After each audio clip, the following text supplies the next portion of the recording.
Welcome back to the Untouchaballs podcast.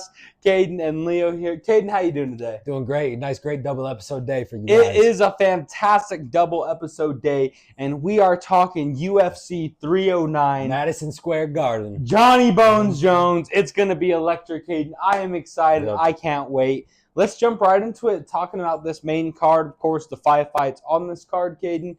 We're going to give the fans our predictions as usual and kind of talk about it. Give us the first fight of the night. The first fight of the main card is a lightweight bout between Mauricio Ruffy and James Yontop, where Ruffy is a minus 850 favorite. Yeah, Caden, I think that line says all you need to know about this fight. Ruffy is supposed to dominate. Yep. He's kind of been given this fight, to propel his name a little bit. Getting to open a card at 309. Yeah. At MSG especially. At MSG, I think Dana White did this on purpose. I think he's expecting a finish or something big to really propel his name up. It seems like, Uncle Dana wants to get his name out, wants to get the fans more familiar with him. And, it seems like, he should be expected to get a finish in this fight and win pretty easily, it seems like. Most definitely, kid. Now the next fight we got is a women's flyweight bout between Vivian Araujo and Karine Silva, where Silva is a minus 265 favorite. Yeah, Caden, this is a matchup of some ranked women here who are towards the back end trying to build up incredible victories to move up in that women's flyweight division, Caden. And I think that the line again is correct. It's accurate. I think based on what we've seen recently out of these fighters, I like Silva to win. Yeah, same. Especially what recently we've seen out of Silva. She looks like the better fighter, especially in this matchup. Even though Vivian might be ranked 9 and her 11. Obviously ranked. That's why they're fighting. Yeah, that's why they're fighting. Like even two ranked matchup here. But I do like Silva to come out victorious in this matchup. Yes. Now though, we got what should be a domination in my eyes. Bo Nickel and Paul Craig. Whoa. Where Bo Nickel is in a minus 1,100 favorite. You think this could be a domination, Caden? Easy submission for Bo Nickel. For what? Yep. A submission? Submission. So you're telling me even after his last fight, where we saw him go, was it 2.5 rounds with Cody Brundage? Yep, I think so. And his grappling was tested by Cody Brundage. I know. You think he's going to come submit Paul Craig? I do. I think this is the biggest test, obviously, by far. Oh, for Bo easily Nickel's his career. Biggest test so far. Paul Craig is no joke, kid. No, Paul Craig is He's legit. a good I'll fighter. give you that, This is going to be a credible victory.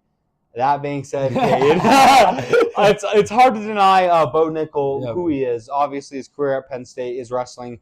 We've harped on how much we enjoy Bo Nickel here on this podcast, and he's took time off purposely.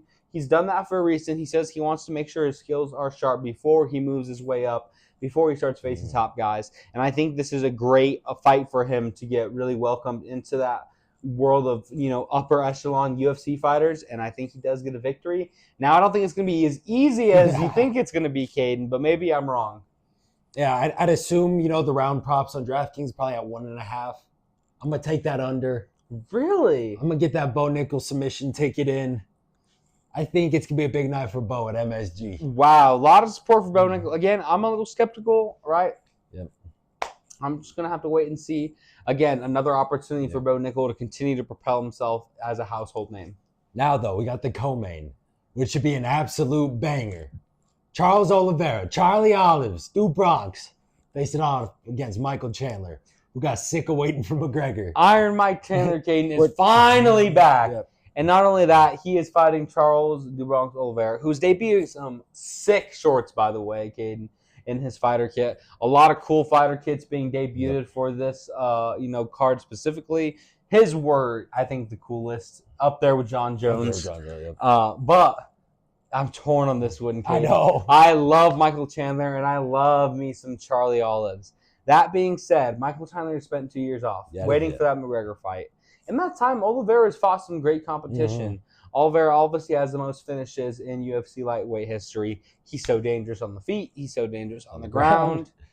But he is liable to take punches, right? We saw in that first fight with Chandler. Chandler had him rocked, and Chandler was able to connect with him. Yep. Ultimately, Charles dropped him and finished him. But I want to say Michael Chandler makes it even, Caden. That's going to be my pick. I do think that motivated Iron Mike's going to come with a different strategy and he's actually going to come for a victory and not just to please the fans. Yeah, I mean, we got to see it because he spent so much time out of the octagon waiting for this McGregor fight. I mean, there might be a little octagon rust in there. There very well could be. But, I mean, he's still going to come in there throwing. Yes, he is. Looking for that finish. This should be an awesome fight. Yeah. Charlie is obviously extremely dangerous, like you said, on the ground, on the feet. It should be an amazing fight. Oh, I mean, you're going to have to make a pick, Caden. I think I will have to side with you. I do think Michael Chandler is going to try to actually propel his name into the rankings, not just, a fan favorite guy who's going out there for fights, and look for a big, dominant win against Oliveira, which, I mean, this could easily win a fight of the night bonus in my eyes. I think so, Caden. I think this is the fight everyone should be circling.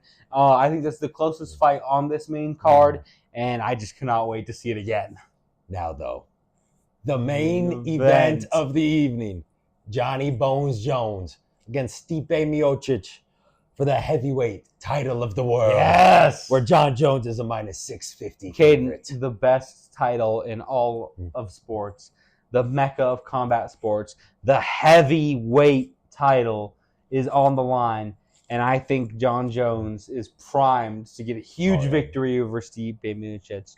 And not only this, I think John Jones has been purposely shoving off Tom Aspinall for a reason. I think he's doing it on purpose to build the fight. I think he knows. You think he's going to fight Aspinall? I think he's going to fight Aspinall, Caden. Right? I think John Jones is going to go out there and get Stipe out of there under 2 rounds. Oh, okay. To be honest. I have him, under, I don't know what the line's at. If it's under 2.5, I'm going the under 2.5 rounds on John Jones. And I think he's going to get in there and he's going to call out Tom Aspinall, and we're going to see the biggest fight ever. You don't think he'd call out Alex Pereira? Oh, if he does, Caden. if either of those two, right? Yeah. And I don't give me this, he has to fight Aspinall. If Pereira wants to fight him, he jumps Aspinall. And Uncle Dana will let that fight 100%. But either way, I don't think this is the last fight we see of John Jones, Caden. He has to fight Pereira, or he has to fight Aspinall, or I will fight John Jones. Yeah, I mean, it can't be his last. I mean, this should, though. I mean, don't underestimate Never Stipe. Underestimate Stipe. Probably the greatest heavyweight, of all time. Yes. Stipe is legit. But we've seen, he got that bad KO against Francis. And that was 3 years where he got folded backwards. But, I mean, it's still Stipe. He's up there in age now. So, I mean, I wouldn't put anything past Stipe, obviously, Never. From what we've seen in his career. You cannot. But also, though, it's the GOAT, John Jones. It is the GOAT. This should be a great fight, a perfect follow-up to that Olives-Chandler fight. Yeah, I think, Jones will wrap that belt around his waist once again in Madison Square Garden. And please don't retire after. I agree, Caden. That's all I'm asking. I think, John will try to stand with Stipe. Yeah. I think he wants to, put on a show for the fans.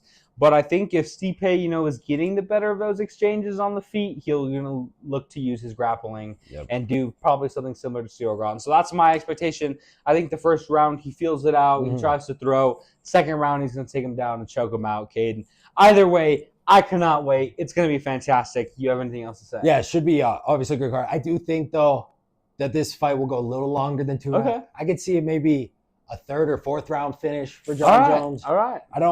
I mean, it'd be cool to see this somehow go to the decision. I don't really see that happening by any means. I like Stipe. I really don't want to see him get finished. But I think it'll have. I just think it'll be a little later than what you're saying. But either way, we're in for a great night of fights. UFC 309. Great card as always by Uncle Dana. Most definitely. Thank you all for listening, and we'll see you all next time.